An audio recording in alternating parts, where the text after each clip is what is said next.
అనగనగా ఒక కొత్త దంపతులు ఒక ఇంటికి మారారు.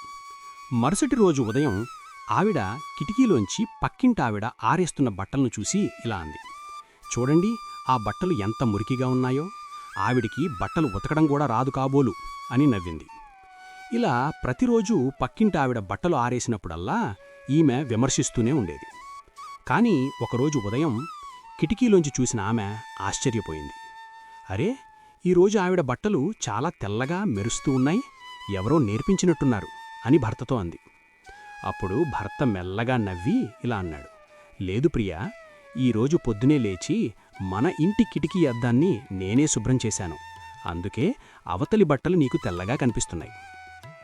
మనం ఇతరుల తప్పులను ఎంచే ముందు మన విజన్ ఎంత స్పష్టంగా ఉందో చూసుకోవాలి. మన మనసులో మురికి ఉంటే ఎదుటివారంతా మురికిగానే కనిపిస్తారు. ఇలాంటి కథలు రోజు వినాలంటే సబ్స్క్రైబ్ చేయండి. ఈరోజు కథ ఏంటంటే,